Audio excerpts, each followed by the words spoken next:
Hi, I'm Devin George. And I'm Mason Legier. And this is our podcast on the book 1984 by George Orwell. So without further ado, let's get right into it. So basically what we're going to do in this podcast is we're going to do a brief summary of the events that happened in the book. And then after that, we're going to talk about some of our favorite things about the book. And then sort of how it's still relevant in pop culture today. So 1984 is set in a dystopian future of what Orwell imagines 1984 will be like. The book is about a man, Winston Smith, who lives in the country of Oceania. So in the book, the world is split up into three superstates: Oceania, Eurasia, and Eastasia. Oceania, where the book takes place, and where Winston lives, consists of most of the world, and where Winston lives is actually in England. Also in everyone's home is an instrument called the telescreen, which is always on, recording whoever is in the room, and it's also spreading propaganda. One that you would hear a lot, or would see in the book, would be war is peace, slavery is freedom, and ignorance is strength, which is... Yeah, that's repeated it's repeated a lot through the book. So in the book, Winston works for the totalitarian political regime, which controls Oceania, which is called Ingsa. The leader of which is called Big Brother.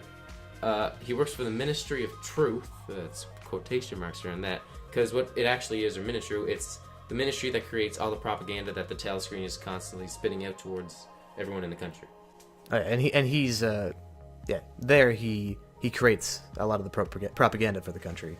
Also, Winston is frustrated by the oppression and rigid control of the party, and he buys a journal so he can write his thoughts, which can be punishable by death under the party. He also becomes fixated on a party member called O'Brien, who he believes is a secret member of the Brotherhood, a group that is aimed at taking over INSOC. So while at work, Winston sees a girl who he believes is actually a secret thought police, and that's there to arrest him for thought crimes. We'll talk about those terms later. They're pretty common. But later in the book, they actually fall in love. Winston and Julia meet O'Brien, who says that he's a member of the Brotherhood. Soon, when Julia and Winston are alone, they get kidnapped and separated, and then brought to the Ministry of Love, also known as Mini-Love. It's like a windowless prison where he experiences basically solitary confinement and torturing. And Julia is the girl that he fell in love with. Yeah. So while at Mini-Love, Winston finds out that O'Brien was actually a thought police the whole time, and he was sent to break his spirit and to torture him. And then over the next few months, he was tortured in an attempt to employ the concept of doublethink. Because of Winston's resistance, he is taken to what's called Room 101, which is a place where the prisoner faces their greatest fear. In this case, Winston's is rats, and what happens is O'Brien puts his head in a cage, and in a separate compartment, there are rats, which are only separated by a small door. And when he threatens to open it, Winston, letting go of his last frame of humanity, and he just has given up all his fight. He's been broken. He's been broken by the party. He yells, "Do it, Julia," because he knows that for this to happen to him, the girl that he fell in love with, Julia, had to have ratted him out, and that's just sort of how the story how it goes. Yeah. So in the very end, he's in a field with Julia, and they're both under this tree, and they're standing there and they're hugging each other, or they're trying to hug each other, but they sort of have their hands around each other, and basically they've lost all feeling for each other, because while they're in Mini-Love, the party just beat every love they had for each other out of each other, and that's just how it ends. Is they leave, they turn back, and they just return to their old lives. Return back to their old lives, and it's almost like nothing had never happened. Yeah. He goes back to working for the Ministry of Truth, and that's how the book ends. So now we're going to talk about sort of our favorite parts. So what was your favorite part? My favorite part was watching how his personality developed through the book. At the start, he was part of the machine, then he revolted against it, and then he lost it and was a slave to it again. Although it may seem kind of weird, I found the process and the effects of Russian interrogation and torture on his psyche. It was like really interesting to watch, just like how Russian propaganda worked on it. Also, you see in like most movies or adventures, really, it's always the knight who attacks the dragon or encounters the dragon to bring back the gold, which is, in this case, the gold would be the truth, or just destroying the party. Unlike most stories, it ends with him being eaten by the dragon. So what was your favorite part, Devin? My favorite part of the book was actually Winston's very first journal entry.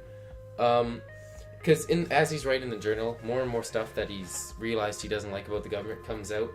and as he's writing, he's thinking about how he knows that he could get arrested and executed for it, but he believes in that this needs to be done and that he needs to fight against the party. And I just really thought that was a really cool way that they showed how he actually felt. And another good thing I liked about the book is the imagery they use in it is really good. It's really easy to picture the world in your head. Like as you're reading the book, it's really easy if you could just close your eyes and just picture on the street just poster after poster of the propaganda by the Totalitarian Party, or you sit in the room and there's just this TV and it's just constantly propaganda. Like it's really easy to kind of visualize how the world is, and I really like that because it really hooked me into the book and it was really interesting.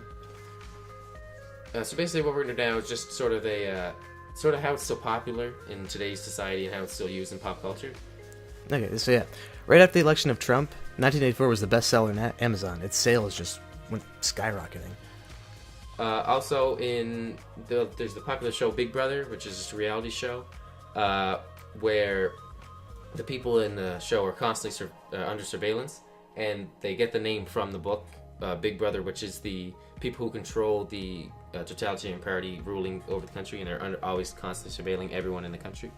Also, there's a lot of words that you hear that Orwell coined throughout political discourse and insults in politics.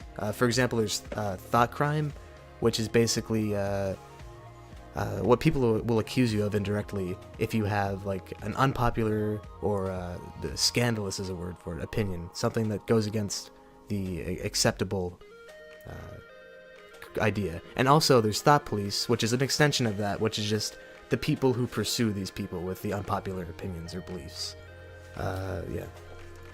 Also, a popular term used today is Orwellian, which is just basically, it's a term used to describe anything that's based in a dystopian or totalitarian state, which is kind of like the one that George Orwell created in the book 1984.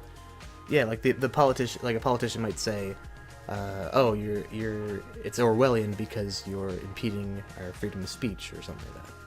Which is an example. Another thing that we talked about early on that we'll come back to is the concept of doublethink, which is actually a word coined by George Orwell, meaning the acceptance of or mental capacity to accept contrary opinions or beliefs at the same time, especially as a result of political indoctrination. And that's still a term that's used today. So this book serves as a warning to what happens when a totalitarian party comes into power. Sort of like if you're familiar with the Soviet Union.